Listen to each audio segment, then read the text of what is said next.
What is going on, you guys? AC Entertainment here, back with another video, and today we are going to be going over WrestleMania 42 matches.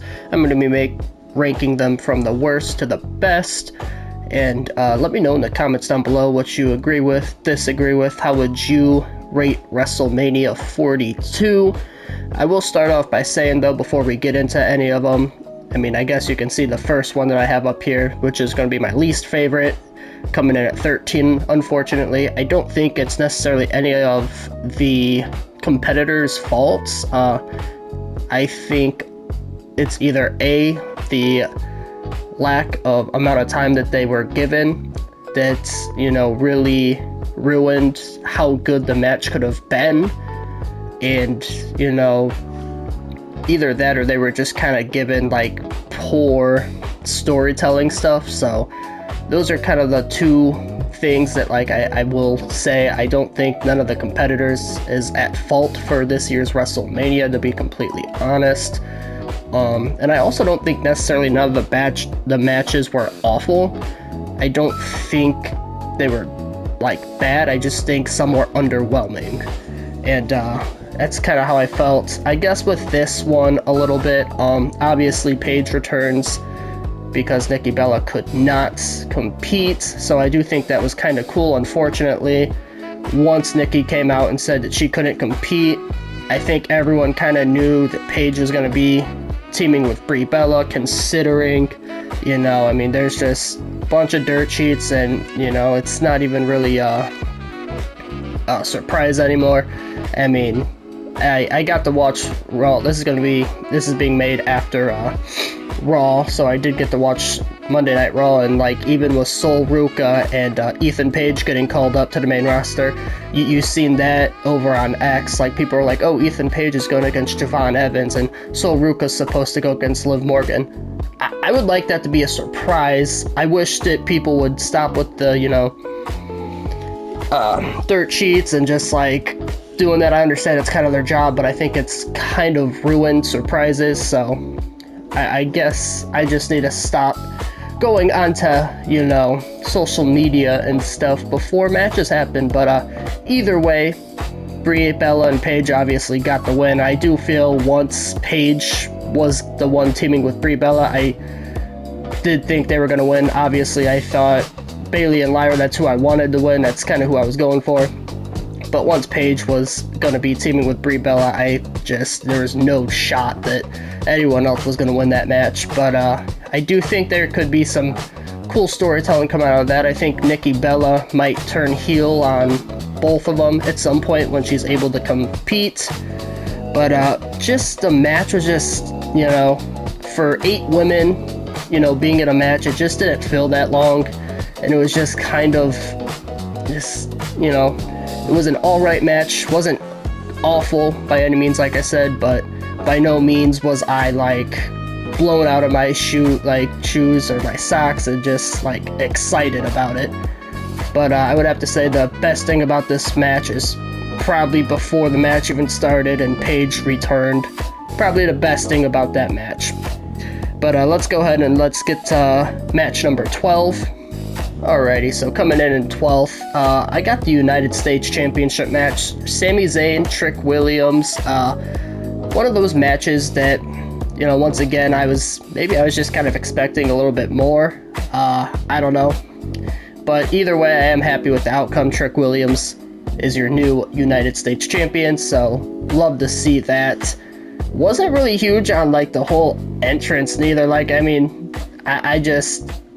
wasn't really big on Lil Yachty with the entrance. I think he should have been with Trick Williams, obviously. I'm not saying he shouldn't have been a part of that.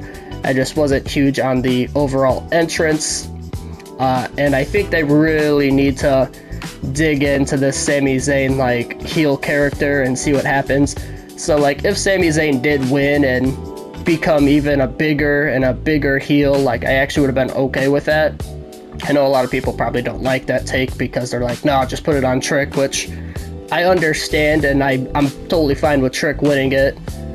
But at the same time, I think people want Trick and Mello, and I think Trick and Mello can be at a big premium live event, which I guess we could drag it out to SummerSlam. But yeah, Trick and Sami Zayn, it was a solid match. Once again, like I said, I don't look at any of these 13 matches and go, that match was awful. But this match really it just wasn't amazing to me. I think the best moment about this is just seeing how over Trick Williams is actually with the fans. I mean, when he won the match, I think the crowd went nuts for them. I was a little underwhelmed with the crowd overall, but you could hear them when he first came out, I feel like, and once he won, I feel like the crowd was pretty decent, for him winning. So I will say it was exciting to see Trick get his moment, but it does come in at 12th for me. And already coming in at 11th was the very first match of night 1, and that is the 3-on-3 tag team match between the Usos and LA Knight going against IShowSpeed and The Vision. And actually, this match wasn't too bad. I did enjoy it. IShowSpeed, I thought, looked pretty damn good. Obviously, he's very athletic. Not upset that he got, to be a part of this match. I know a lot of people don't like the celebrities getting matches and stuff. With IShowSpeed, I feel like a lot of people feel differently, which I do as well. I do think at some point we could get IShowSpeed versus Logan Paul one-on-one, and I would be okay with that. I think both of their athleticism and their chemistry together would be phenomenal, honestly.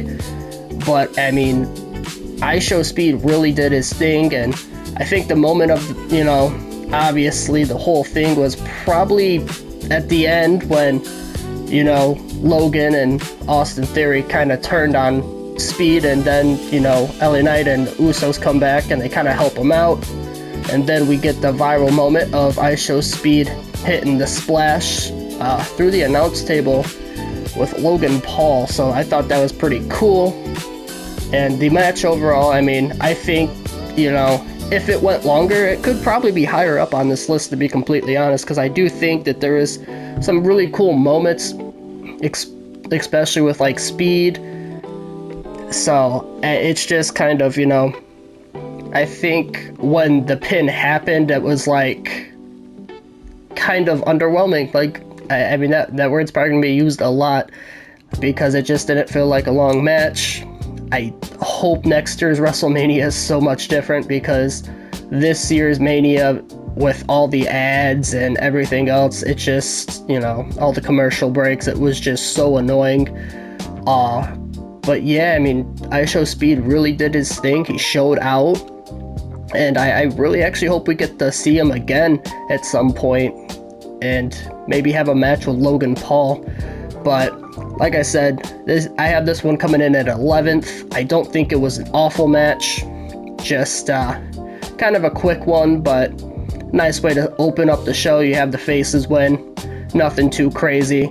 But we're going to go ahead and get to the 10th best match of WrestleMania 42. Alrighty, in 10th place, I have Liv Morgan and Stephanie Vaquer, and I'm going to start off by saying this one could have definitely went up a little bit. I think it could have definitely been above number 9, but I gave 9 a slight edge because they had a little more, they had more time. But if Liv Morgan and Stephanie Vaquer had the amount of time that, I don't know, like, if you gave these women 10 minutes, this could be arguably a top 5 match maybe, because I enjoyed this match. I enjoyed Liv Morgan. I enjoyed Stephanie Vaquer. I like when, obviously Judgment Day comes out to help Liv. And then to the outside, we get Stephanie Vaquer getting a dive to the outside under the Judgment Day. I thought it was all great, but it was just way too short. And I mean, they are going to continue their feud, it looked like, after Raw, after Mania. Obviously, Liv Morgan got to go against Sol Ruca, and she defeated her, and then Stephanie Vaquer comes out and kind of goes face to face with Liv Morgan, and it looks like they're going to continue this, so maybe we get them at Backlash. But, man, you got to give them more time at Backlash to make up for this, because giving them, I don't even think they had 7 minutes in a match. That is unacceptable, especially for your, world champion as in the women's division. You don't give them less than 10 minutes. I don't think any world champion match should be under 10 minutes. That's my personal opinion. But Liv and Stephanie Vaquer could have been so much higher if they just were given more time, because I thought they were cooking for the little bit of time that they got. But if you gave them, what, 5 more minutes probably, because I think it was around 7 minutes, but not 7 minutes exactly that they got. You give them 5 more minutes, that's a top match up there. I'm not sure if it's, you know, Roman Reigns and Punk or the IC title match, but it's gonna be up there, and that's just so unfortunate that they weren't given the time to, you know, go and show what they can really do. But we're gonna go ahead and get to the 9th best match of WrestleMania 42. Alrighty, coming in 9th, I've got Randy Orton versus Cody Rhodes for the undisputed title, and I don't know how people are gonna feel about this. Me personally, I said that Liv and Steph could have possibly been above this. Honestly, the only reason Liv and Steph isn't above this is because, like, Randy and Cody had way more time to do stuff and everything else, but this match honestly was not that good. And it's just, I think it's how it was booked, honestly. I mean, I just didn't understand it from a storytelling aspect, because during the match, when the referee was knocked down, Cody was, you know, had his back turned to Randy, and it looked like Randy was gonna kick him in the nuts, and he was waiting for that low blow. He was waiting, and then he waits for Cody to turn, and then he was about to go do it as he was facing him, and then Cody did it to him instead. And that just makes no sense to me. Why would you wait for him to turn around to do it when you could have easily done it when he wasn't paying attention? It made zero sense to me.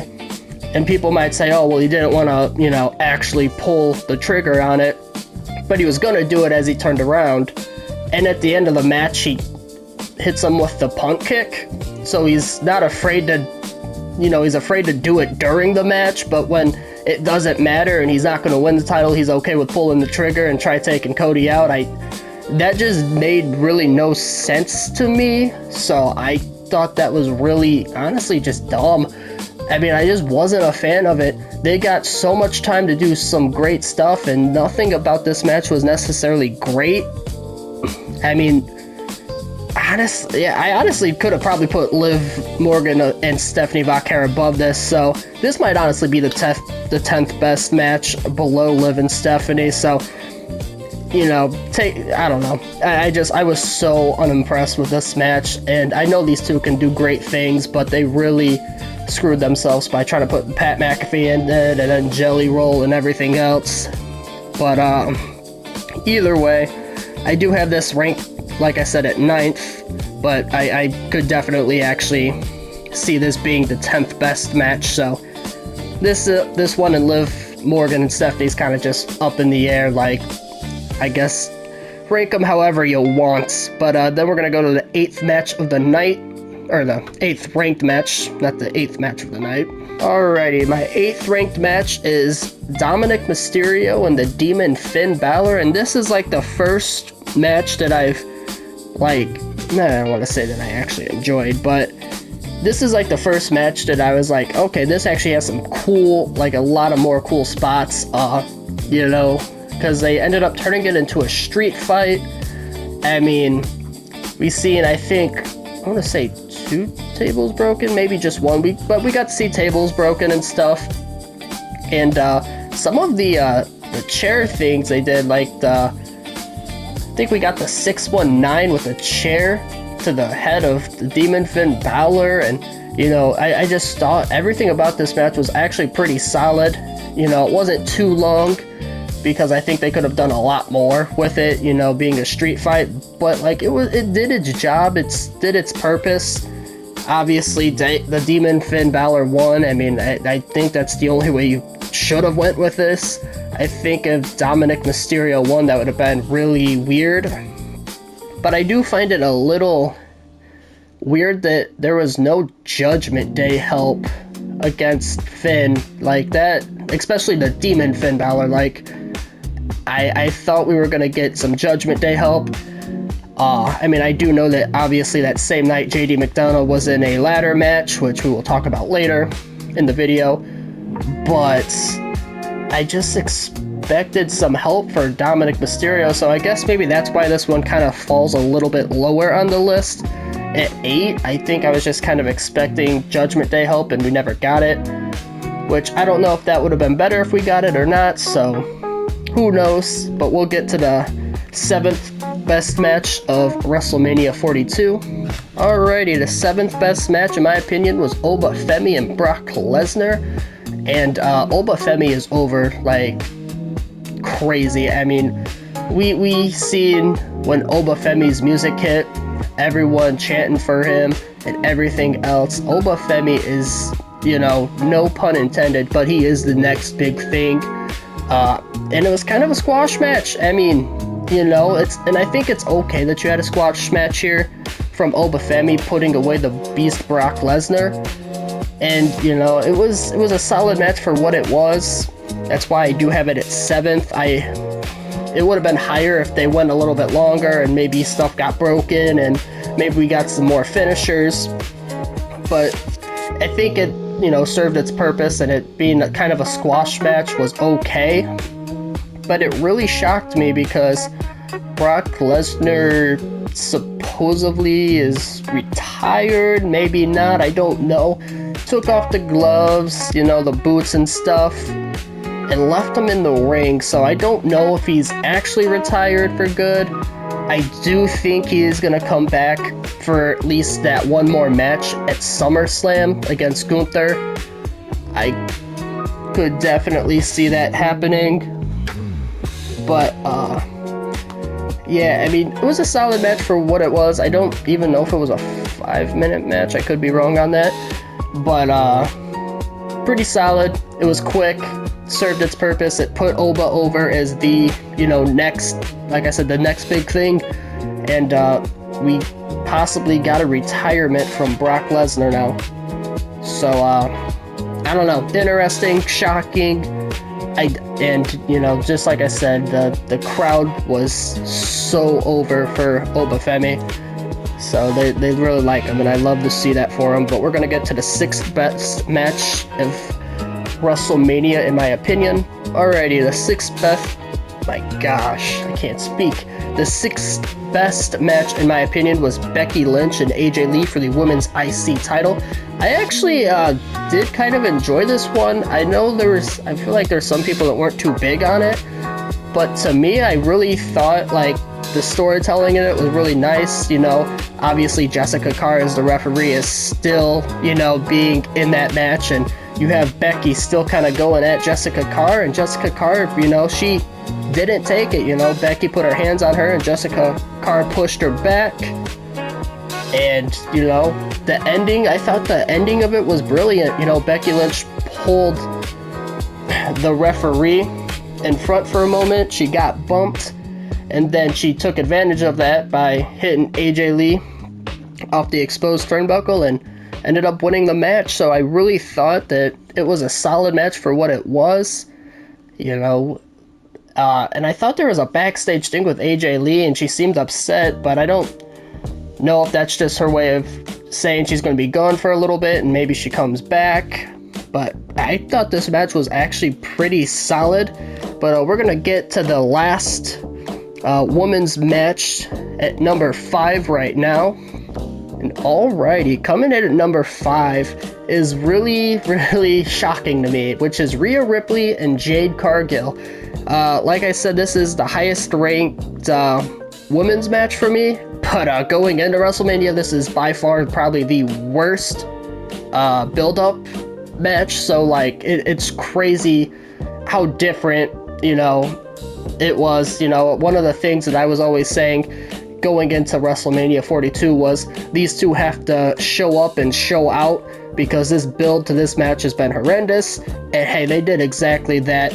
Rhea Ripley, Jade Cargill did the damn thing. You know, we got Meechin and B-Fab showing up, trying to help Jade Cargill. We got EO to come out as well. I mean, this match was great. And then I know that Jade Cargill hit a move. She usually does Jaded, obviously. I want to say it was called like the one-winged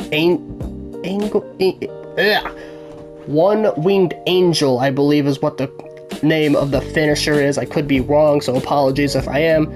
Rhea kicks out, and there was also towards the end of the match when she was going for Jade Cargill was, and Rhea somehow like goes between her legs and turns it into a riptide for the 3 count. That was amazing. This match was so damn good, and like if the build to this match had been better, I think it would have upgraded it even more, honestly.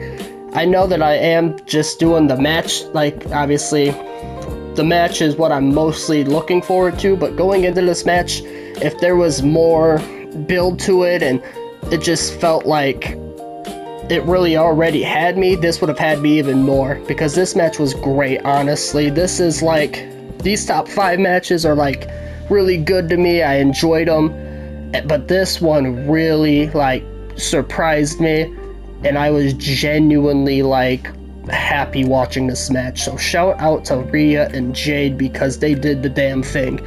And we're gonna get to number 4. Alrighty, coming in 4th for me, we've got the unsanctioned match, which was Drew McIntyre and Jacob Fatu. Honestly, this is another one that I think I could have probably switched this one with Rhea and Jade Cargill, but I am going to give this one a little slight edge because the build going into this match, these two were just so damn good in the build, so give them a slight edge. Plus, we got to see some, you get to see some cool stuff, some cool moments. I do wish that there was a little bit more, considering it was an unsanctioned match. I mean, I'm not one of those guys that like needs blood or something in every match, but when you're like, hey, this is, it's an unsanctioned match, we're not liable for anything bad that happens and stuff, and it's just like, it felt a little tame for my liking for an unsanctioned match. Nonetheless, so it was still a good match, and all of a sudden, Jacob Fatu just called out Roman Reigns on Monday Night Raw after WrestleMania, so let's get into it. I'm excited to see what happens. I think Drew McIntyre is going to be gone, filming a movie.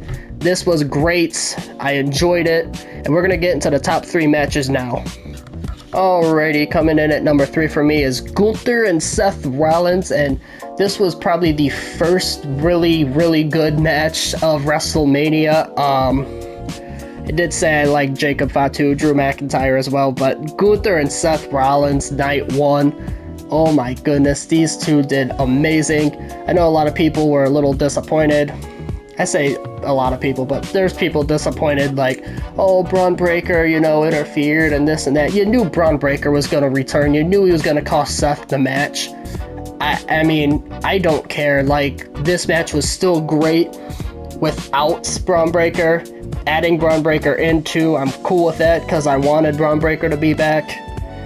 I mean, it's a good way to put, Gunther over for the victory and still not have Seth Rollins look weak because Braun Breaker got involved in that match. So I think this match was great. I have nothing bad really to say about this match. I mean, great match. And we're going to get into number 2 right now. Alrighty, coming in 2nd for me, I've got the 6-man ladder match for the Intercontinental Championship. And wow, this match was just amazing. Only thing that I can actually complain about is, why the hell did we not see Dragon Lee's, JD McDonough's, and Rusev's, entrance? I don't get that.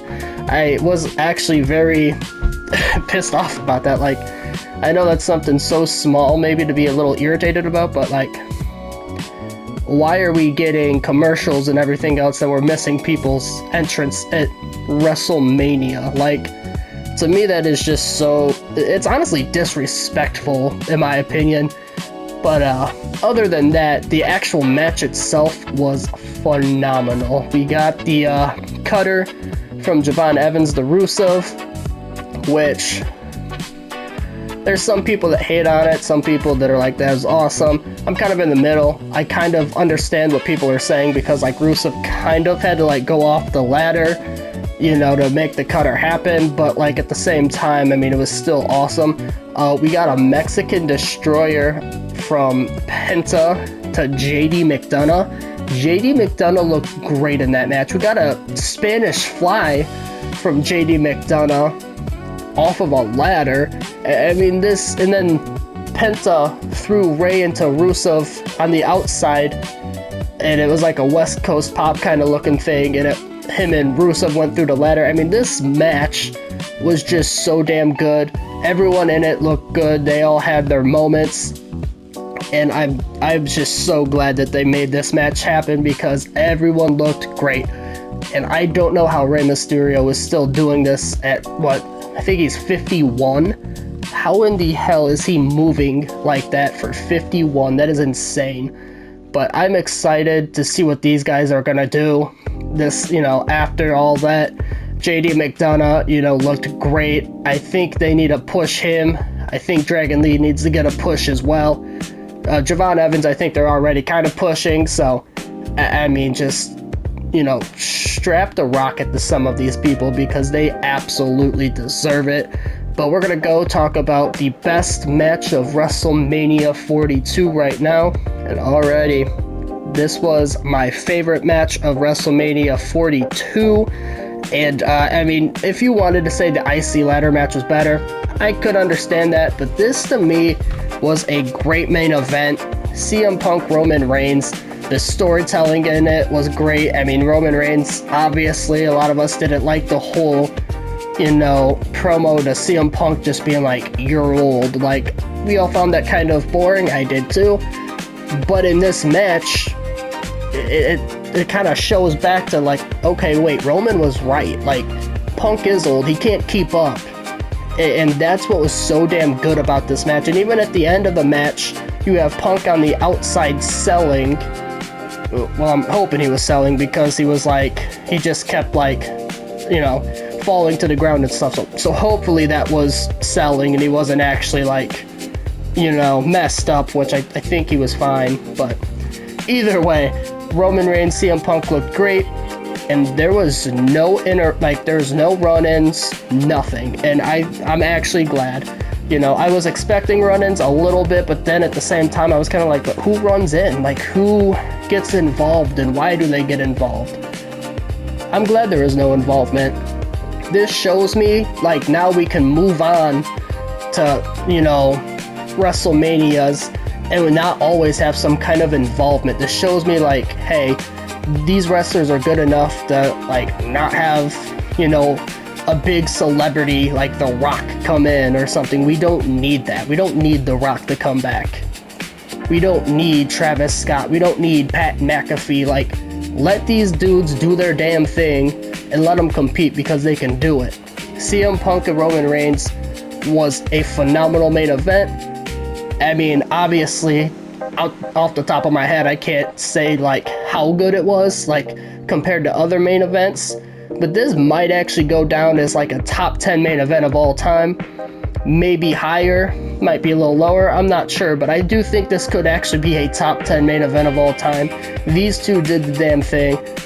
Loved it.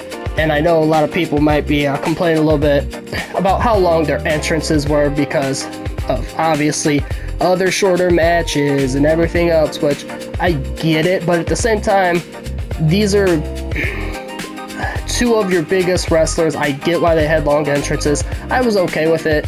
I think you need to do something next year about commercials.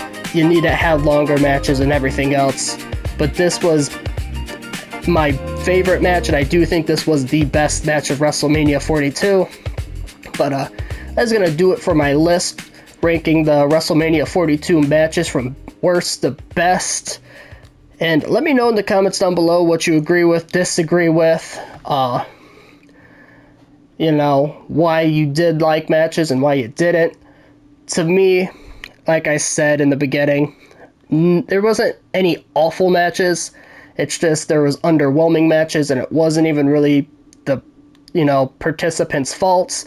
It's just because they didn't get enough time, probably, or something else. The only one I was really kind of iffy with was, I guess, Trick and Sami Zayn. I don't know. That one just, some of them were just kind of iffy, and I was expecting a little bit more. Maybe that's on me, but hope you guys enjoyed this video, and if you did, as always, please remember to like, subscribe, turn on notifications, and we will see you in the next one, and we will have another WrestleMania like video coming out.